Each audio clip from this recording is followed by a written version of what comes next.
قرآن کریم میں بیان شدہ واقعات اور قصص میں سب سے بڑا قصہ موسیٰ علیہ السلام کا ہے۔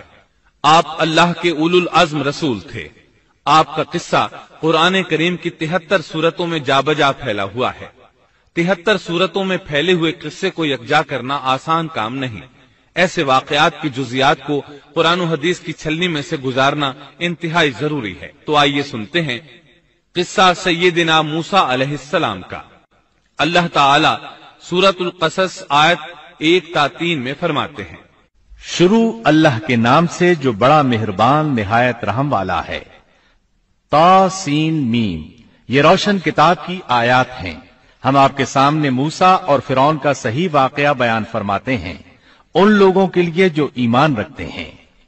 ان آیات میں اہل ایمان کے لیے نصیحت اور یاد دہانی ہے، جبکہ انہی آیات میں فاسق، نافرمان اور کجراؤ لوگوں کے لیے ڈراوا اور وعید ہے۔ فرعون یعنی ولید بن مصعب بہت جابر اور ظالم شخص تھا۔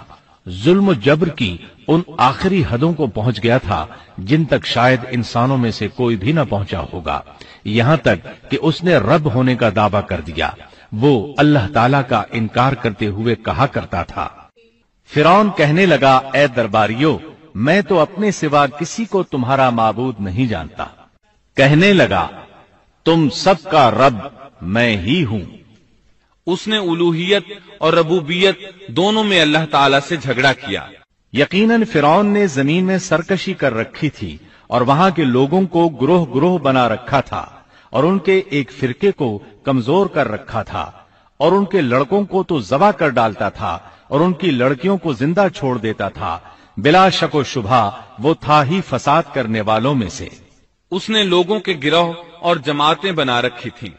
فرعون کے زمانے میں بنی اسرائیل سب سے حقیر اور کم درجہ قوم تھی۔ فرعون نے انہیں حد درجے ذلیل اور بے عزت بنا رکھا تھا۔ سبھی کو معاشرے میں نچلے طبقے میں شمار کیا جاتا تھا، جبکہ مصر میں یہی لوگ شاہانہ زندگی گزارا کرتے تھے۔ فرعون نے اعلان کرا رکھا تھا کہ بنی اسرائیل سب کے سب غلام ہیں۔ وہ ان سے زر خرید غلاموں کی طرح مزدوری لیا کرتا تھا۔ ان کی عورتوں سے لونڈیوں باندیوں جیسا برتاؤ کیا جاتا تھا۔ وہ جو چاہتا تھا ان سے کرتا تھا۔ اس نے یہ حکم اپنی رعایا میں عام دے رکھا تھا۔ مصر کے باشندے اعلیٰ درجے کے لوگ سمجھے جاتے تھے، وہ قبطی کہلاتے تھے۔ فرعون نے بنی اسرائیل کو غلام اور محکوم بنا رکھا تھا، اور اس نے ان میں سے ایک فرقے کو کمزور کر رکھا تھا۔ بنی اسرائیل اس ذلت سے نجات پانے کا انتظار کر رہے تھے، اور اس کی وجہ یہ تھی کہ انہیں ایک بشارت ملی ہوئی تھی۔ اس کے مطابق ان کا نظریہ تھا کہ فرعون کے گھر سے ایک بچہ نکلے گا جو انہیں نجات دلائے گا، اور یہ بھی بیان کیا جاتا ہے کہ یہ بشارت انہیں اس طرح ملی تھی کہ خود فرعون نے خواب دیکھا تھا کہ بیت المقدس سے آگ نکل کر مصر کی جانب بڑھتی چلی آ رہی ہے۔ وہ آگ مصر میں موجود تمام لوگوں کو جلائے ڈالتی ہے، مگر اس آگ سے بنی اسرائیل کے گھر محفوظ رہتے ہیں۔ فرعون نے اس خواب کی تعبیر کاہنوں سے پوچھی۔ وہ کاہن اس کے نزدیک عالم تھے۔ انہوں نے خواب کی تعبیر یہ بتائی کہ بنی اسرائیل میں ایک بچہ ایسا پیدا ہونے والا ہے جس کی وجہ سے مصریوں کی ہلاکت ہوگی۔ یہ تعبیر سن کر فرعون ڈر گیا۔ تب اس نے ایک خوفناک حکم جاری کیا، بنی اسرائیل میں جو بچہ پیدا ہو اسے قتل کر دیا جائے۔ اللہ کی قدرت دیکھیے کہ ہارون علیہ السلام اس سے پہلے پیدا ہو چکے تھے اور موسیٰ علیہ السلام کی والدہ امید سے تھی۔ فرعون نے اپنا حکم یوں جاری کیا تھا کہ اگر ان کے ہاں بیٹے پیدا ہوں تو انہیں قتل کر دو، بیٹیاں پیدا ہوں تو انہیں زندہ چھوڑ دیا جائے۔ چنانچہ ایسا ہی کیا جانے لگا۔ ہر نو مولود بچے کو قتل کیا جانے لگا، بچیوں کو چھوڑ دیا جاتا۔ یہ تھا بچوں کو ذبح کرنے کا حکم جو بنی اسرائیل میں شروع ہوا۔ اس کا طریقہ انہوں نے یہ اختیار کیا کہ ہر حاملہ خاتون کی نگرانی شروع کر دی۔ دایا عورتوں کے ذمے یہ ڈیوٹی لگائی کہ حاملہ مستورات کی اطلاع دیں گی، اور جو دایا اطلاع نہ دیتی اسے بھی قتل کر دیا جاتا۔ اس طرح فرعون اور اس کے وزیروں کو ہر نو مولود سے باخبر رکھا جاتا تھا۔ ان دنوں سیدنا موسیٰ علیہ السلام کی والدہ اپنے حمل کے ابتدائی دنوں میں تھیں۔ انہوں نے اس بات کو چھپائے رکھا اور دایا کا کام کرنے والی عورتوں سے بھی خود کو چھپائے رکھا، یہاں تک کہ درد ذہ کا وقت آ پہنچا اور انہوں نے بچے کو جنم دیا۔